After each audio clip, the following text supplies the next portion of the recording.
Bismillahirrahmanirrahim. Hello everyone, Assalamualaikum. Welcome back to my channel Tahmina Oman Vlogs. Tahmina Oman Vlogs channel থেকে আমি তাহমিনা বলছি। তো সবাই কেমন আছেন? আই হোপ সবাই আল্লাহর অশেষ রহমতে ভালো আছেন, সুস্থ আছেন। তো আপনাদের মাঝে আমি নতুন আরেকটি ভিডিও নিয়ে চলে আসলাম। তো সামনে রমজান আসতেছে, অল্প কয়েকদিন বাকি মাত্র। তো এই ছোলা ভুট্টা ছাড়া কিন্তু আমাদের ইফতার অসম্পূর্ণ থেকে যায়। যতই কিছু থাকুক না কেন, আমাদের কিন্তু এই ছোলা ভুট্টা ইফতারের সময় লাগে। সবাই কিন্তু এটা অনেক পছন্দ করে ইফতার টাইমে। তো একদমই সহজভাবে অল্প কয়েক মিনিটের মধ্যে খুবই মজাদার ছোলা বুট বোনা কীভাবে করা যায় সেটাই শেয়ার করবো আমি আপনাদের সাথে।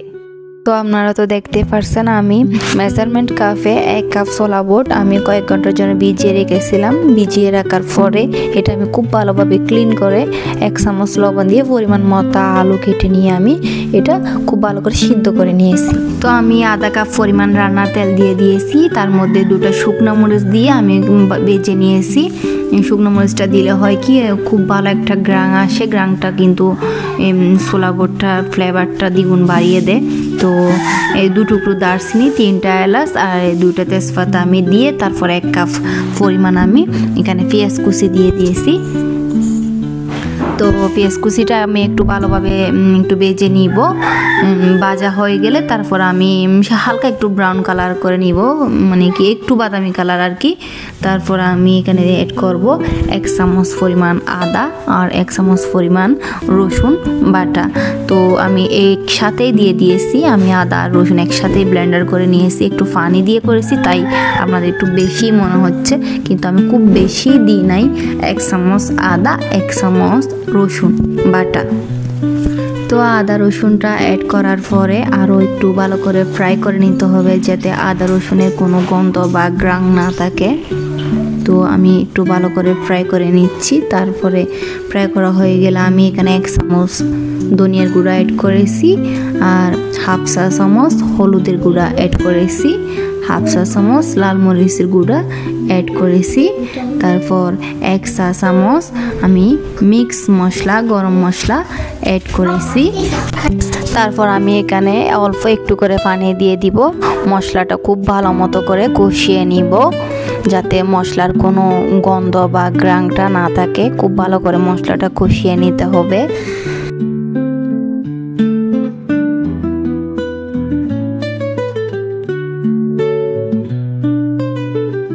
মশলাটা কষানো হয়ে গেলে আমি এর সাথে অ্যাড করব একটা টমেটো কুচি। এই তো আমি টমেটো কুচি অ্যাড করে দিয়েছি। এখন আবার একটু ভালো করে ফ্রাই করে নিব নেড়ে চেড়ে।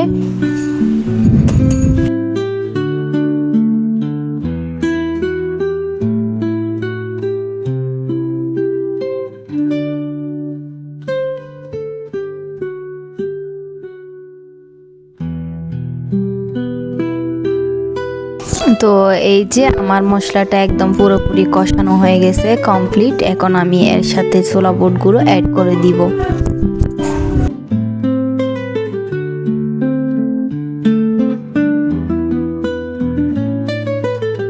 তো আমি এখন এখানে পরিমাণ মতো পানি অ্যাড করে দিব।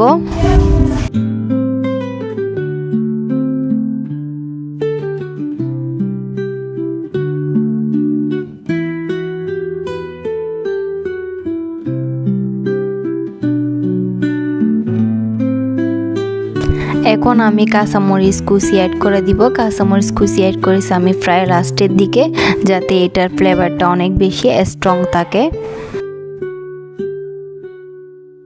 এখন আমি অল্প কয়েক মিনিটে ঢাকনা দিয়ে এটা রান্না করে নিব।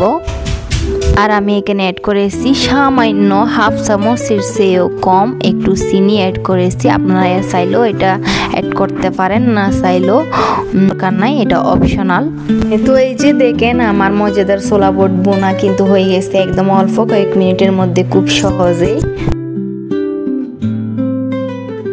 তো আমার প্রিয় ভাই ও বোনেরা, আপনাদের ভিডিওটি কেমন লাগলো আশা করি আপনারা কমেন্ট করে জানাবেন। আর যদি ভিডিওটি একটু ভালো লেগে থাকে তাহলে আমার চ্যানেলে যারা নতুন এখনও চ্যানেলটি সাবস্ক্রাইব করেন নাই প্লিজ চ্যানেলটি সাবস্ক্রাইব করে দিবেন।